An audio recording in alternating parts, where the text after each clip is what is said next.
வணக்கம், நான் உங்கள் சம்பத் பேசுகிறேன் from Sivami spoken English YouTube channel. இன்றைக்கி வந்து நான் என்ன சொல்ல போகிறேன் அப்படின்னா, 2 ப்ரிப்போசிஷன் எகெயின். ஒன்று வந்து அன்டில், இன்னொன்று பை. இது ரெண்டுமே நேரத்தை குறிக்கிற ப்ரிப்போசிஷன்ஸ். அன்டில் பை ரெண்டுமே அது எப்படி நேரத்தை குறிக்குது அப்படின்னு பார்க்கும்போது, ஃபஸ்ட்டு இந்த அன்டில் எடுத்துக்குவோம். சரிங்களா? அன்டில் அப்படின்னா இப்போது சொல்லுவாங்களே நிறைய பேர், நான் ஆஃபீஸ் வர வரைக்கும், நான் வீட்டுக்கு வர வரைக்கும், நான் இங்கேருந்து அங்கே வர வரைக்கும், நான் உங்கள்கிட்ட வந்து சேர்கிற வரைக்கும் அப்படிலாம் சொல்லுவாங்கள்ல. ட்ரெயின் வர வரைக்கும், பஸ் வர வரைக்கும் அப்படின்னும் போது தான் அன்டில் அப்படின்ற ப்ரிப்போசிஷன் யூஸ் ஆகும். அது டைமை குறிக்கிற ஒரு ப்ரிப்போசிஷன். அதாவது அந்த டைம் பீரியட் முடிய, இப்போது 9 மணி வரைக்கும் நீ இங்கே தான் இருக்கணும் அப்படின்னு சொல்லுவாங்கள்ல. ட்ரெயின் வர வரைக்கும் இங்கே தான் இருக்கணும். சரிங்களா? நான் இந்தியா போயிட்டு வர வரைக்கும் நம்ம ஜப்பானில் தான் இருக்கணும் அப்படின்னு சொல்லுவாங்கள்ல. ஸோ அப்போ அந்த மாதிரிலாம் அன்டில் அப்படின்ற ப்ரிப்போசிஷன் யூஸ் ஆகுது. அன்டில் ஐ கம் அப்படின்னா நான் வர வரைக்கும். அன்டில் த ட்ரெயின் கம்னா இந்த ட்ரெயின் வர வரைக்கும். அப்புறம் அன்டில் தே கம்னா அவங்க வர வரைக்கும்.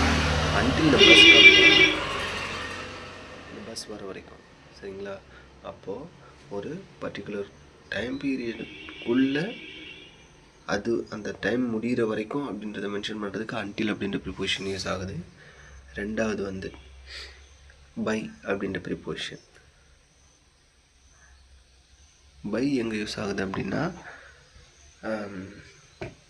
நம்மளோட ஒரு குறிப்பிட்ட ஈவெண்ட் வந்து ஷார்ப்பாக சொல்கிறோம். இப்போ 2 மணிக்கு I will go there by 2 o'clock அப்படின்னா நான் அங்கே 2 மணிக்கு போகும். அதாவது எக்ஸாக்டாக அந்த 2 மணிக்கு இல்லை அதுக்கு முன்னாடி கொஞ்சம் நேரம் முன்னாடி அப்படின்னு சொல்லும்போது நம்ம பை அப்படின்ற ப்ரிப்போசிஷன் யூஸ் பண்ணலாம்.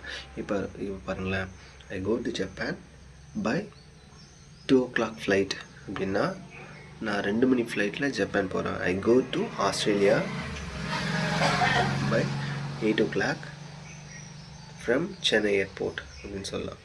ஸோ அப்போ இதெல்லாம் வந்து நேரத்தை குறிக்கக்கூடிய ப்ரிப்போசிஷன்ஸ். அப்போது ப்ரிப்போசிஷன்ஸுக்கு நீங்கள் பைனா தனியாக எந்த அர்த்தத்தையும் எடுக்கக்கூடாது. அதே மாதிரி அன்டில் அப்படின்னா எந்த அர்த்தத்தையும் எடுக்கக்கூடாது. நம்ம இதுக்கு முன்னாடி பார்த்தது எல்லாமே around, over, through, in, at, நிறைய பார்த்துருக்கோம். ப்ரிப்போசிஷன்ஸ் எல்லாமே பிஹைண்ட் இதெல்லாம். ஸோ இந்த மாதிரி ப்ரிப்போசிஷன்ஸோட யூசேஜ்லாம் நிறைய தெரிஞ்சுக்கிங்க. அதை நிறைய சென்டென்ஸ்லேயும் யூஸ் பண்ணி பாருங்கள். ஓகேங்களா? Bye, take care, we will meet tomorrow.